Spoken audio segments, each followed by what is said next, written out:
السلام علیکم ورحمۃ اللہ وبرکاتہ۔ حدیث ثقلین کیا ہے؟ ثقلین کسے کہتے ہیں اور اس حدیث کو سمجھنا کیوں ضروری ہے؟ صحیح مسلم، ترمذی اور دیگر صحیح کتابوں کے اندر یہ حدیث مروی ہے کہ آپ صلی اللہ علیہ وآلہ وسلم نے ارشاد فرمایا کہ میں تم میں دو چیزیں چھوڑ کے جا رہا ہوں، ایک تو کتاب اللہ ہے اور دوسری میرے اہل بیت ہے، اور ان دونوں کو مضبوطی سے تمہیں تھام کے رکھنا ہے، قرآن کو سمجھنا ہے، اس میں غور و تدبر کرنا ہے، اور میرے اہل بیت، میرے گھرانے کی، میرے اطرت کی تم نے اتباع کرنی ہے۔ اور جب تک تم قرآن مجید کو تھام کے رکھو گے اور میرے اہل بیت کی اتباع کرو گے، تم کبھی گمراہ نہیں ہوگے، آپس میں لڑو گے نہیں اور قتل و قتال نہیں کرو گے۔ ان دو چیزوں کو آپ صلی اللہ علیہ وآلہ وسلم نے نہایت اہمیت کے ساتھ بیان فرمایا۔ اس حدیث کو کہتے ہیں حدیث ثقلین، اور یہ بڑے جلیل القدر صحابہ کرام، زید بن ارقم، حضرت علی رضی اللہ عنہ اور دیگر کثیر صحابہ کرام سے یہ حدیث مروی ہے اور متواتر درجے کی ہے۔ تمام جتنی بھی ہماری صحیح کتابیں ہیں ان تمام کے اندر یہ حدیث مروی ہے، یعنی جن کتابوں کو ہم مستند سمجھتے ہیں اہل سنت والجماعت۔ اس کے مقابلے میں ایک اور حدیث بیان کی جاتی ہے کہ جسے صرف امام مالک رحمہ اللہ نے بیان کی، اور وہ بھی مرسل اور منقطع انداز کے اندر، یعنی اس کی بھی کوئی سند موجود نہیں ہے۔ وہ فرماتے ہیں کہ دو چیزیں، یعنی میں قرآن اور سنت رسول، اس کی تم اتباع کرنا، میں تم میں یہ دو چیزیں چھوڑ کے جا رہا ہوں۔ تو یہ جو دوسری روایت ہے یہ ضعیف درجے کی ہے، لیکن افسوس یہ ہے کہ آج ہم اپنے ممبروں سے، مسجدوں سے، خطبات کے اندر یہ دوسری حدیث تو سنتے ہیں اور جو ہر ایک کو یاد ہو گئی ہے، کتاب اللہ و سنتی، کتاب اللہ اور سنتی، لیکن کتاب اللہ اور عطرتی یہ حدیث نہیں سنتے ہیں۔ اور اگر کوئی اس کو بیان کرتا ہے تو کہا جاتا ہے کہ جی یہ تو شیعہ کی روایتیں ہیں، یہ تو شیعوں کی کتابوں سے آئی ہیں، یہ اہل سنت کی روایت نہیں ہے۔ حالانکہ یہ جو دوسری روایت ہے کتاب اللہ اور سنتی، میری کتاب اللہ کی کتاب اور میری سنت، یہ صحیح کتابوں کے اندر، یعنی اتھینٹک کتابوں کے اندر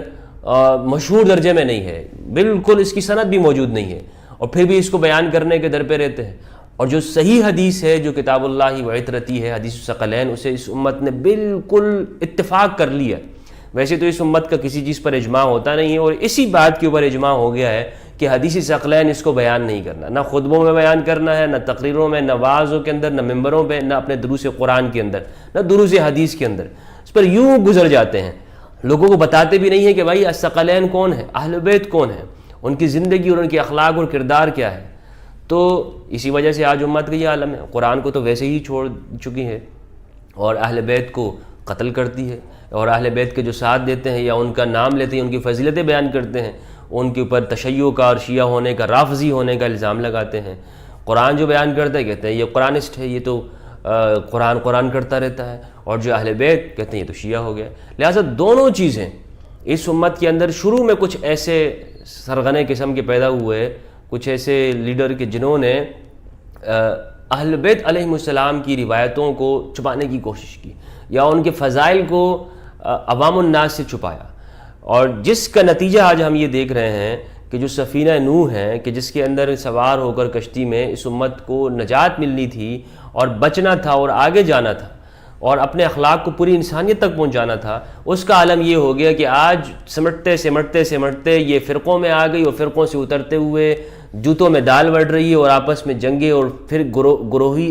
عصبیتیں، اور پھر قومی عصبیتیں، اور پھر کیا سے کیا خدا جانے ان کے ساتھ ہو رہا ہے۔ تو اس کی بنیادی وجہ یہ ہے کہ جو اصل مرکز ہے قرآن مجید، اور پھر اس پر کس طرح چلنا ہے اہل بیت علیہ السلام، دونوں سے انہوں نے کنارہ کشی اختیار کر لی۔ لہذا ضرورت اس بات کی ہے کہ حدیث ثقلین کو پھر سے ایک زندہ کیا جائے اور بتایا جائے کہ حدیث ثقلین کیا ہے اور اس کی کتنی اہمیت ہے اس امت کی ازہرن و احیاء کے اندر اور دین اسلام کی بقا کے اندر۔ السلام علیکم ورحمۃ اللہ وبرکاتہ۔